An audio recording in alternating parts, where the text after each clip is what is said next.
J'ai 20 ans, je suis sans profession, je donne des cours de flûte à mes heures perdues. Et ma vie actuelle, je suis étudiante en philosophie et en musique. Alors, j'ai fait Jazz en Herbe, j'ai fait la totale, du coup, de mes 10 ans à mes 16 ans. Donc, le maximum qu'on peut faire pour Jazz en Herbe. Voilà. Du coup, c'était en 2011, du coup, j'ai dû le faire de 2005, 2004 à 2011. Ouais. C'est ça? Ça fait 7. J'ai eu comme prof, ma première année, j'avais Jean-Pierre.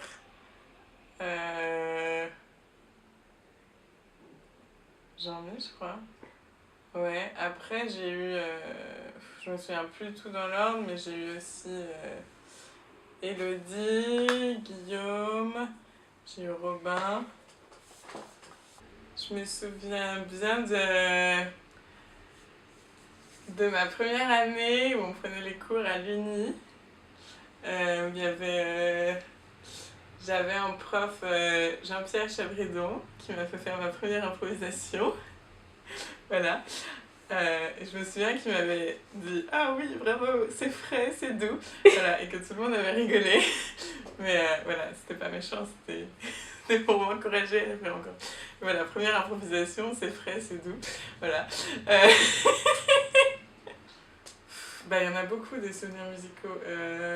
Je me souviens d'une fois où on avait improvisé, ça j'étais plus grande, je pense que c'était ma dernière année, avec Elsa à la flûte, Aldric qui faisait de la batterie, Elodie qui faisait du clavier, et c'était vachement chouette. Et enfin voilà, c'était une des premières impros où je me suis vraiment sentie, où ça venait un peu de nulle part, enfin, on n'avait pas prévu de le faire, je pense que c'était dans un après-midi où ils proposaient aussi de jouer ensemble. Et enfin voilà, on s'y attendait pas, et puis c'était vachement bien, ça marchait vachement bien. Voilà. Est-ce qu'il y a quelque chose de rigolo que je pourrais raconter? Les 16 ans, on préparait en autonomie, donc tous les 16 ans, donc tous les gens de qui c'était la dernière année on avait des petits moments dans le stage pour préparer quelque chose. Enfin, ça pouvait prendre un peu toutes les formes possibles.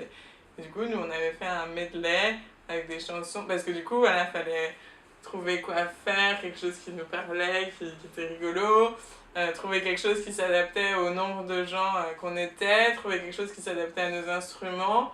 Donc voilà, je me souviens qu'il y a une année où des gens chantaient des chansons, ou alors d'autres où c'était purement instrumental.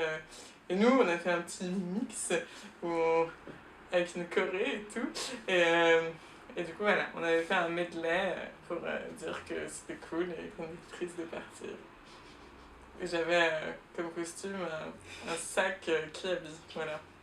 Comme ça, comme un t-shirt avec deux trous, comme ça. Et ça tient très chaud, le plastique, voilà.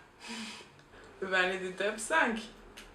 Que la tradition à Jazz en Herbe, c'était de faire des top 5 de gens que t'aimais bien.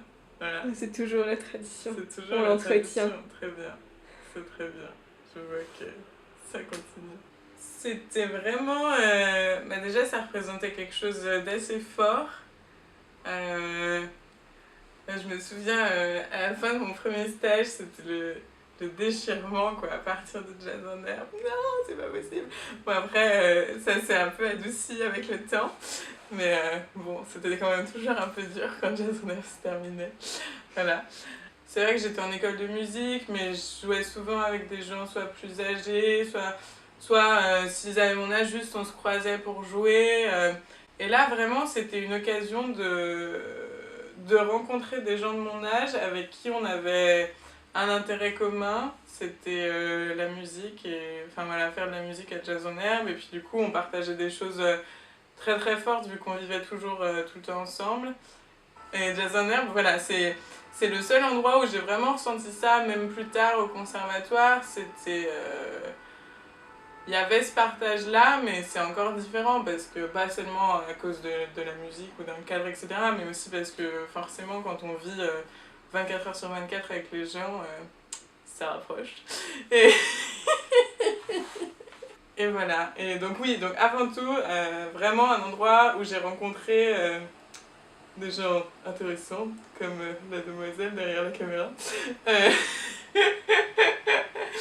Euh, et voilà, avec qui j'ai pu tisser des choses très fortes, certains juste pendant le stage, d'autres pendant plus longtemps. Mais en tout cas, c'était vraiment, voilà, je le vois comme vraiment un partage avec les autres, voilà, quelque chose de fort surtout de ce point de vue-là. Voilà. Bah, oui, forcément, la musique de manière générale m'a apporté énormément dans ma vie. Vraiment sur tous les points de vue. Jazz en air spécifiquement, ben, c'est aussi quelque part ce qui m'a donné goût à la musique, à travailler. Enfin, ça a eu une forte influence dans les gens, dans les choses que j'avais. Disons que les gens vers qui j'avais envie d'aller, les concerts que j'avais envie d'aller voir, les choses par lesquelles j'étais attirée, il y a beaucoup quand même qui ont été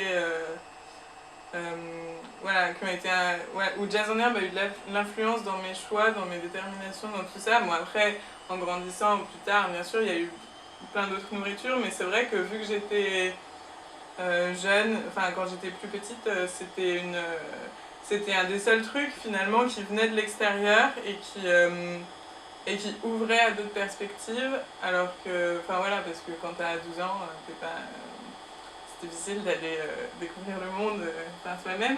Mais ben, je pense que déjà, j'aurais pas poussé. Je suis pas sûre que j'aurais poussé aussi loin la musique sans Jazz en herbe. Et aussi, ouais, pour être un peu plus précise et concise, je pense que j'aurais moins été curieuse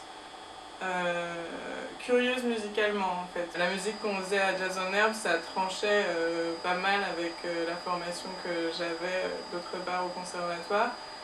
Et du coup, voilà, ouais, peut-être ce que je pourrais dire, c'est ça, c'est un appétit, une curiosité pour toutes ces choses-là.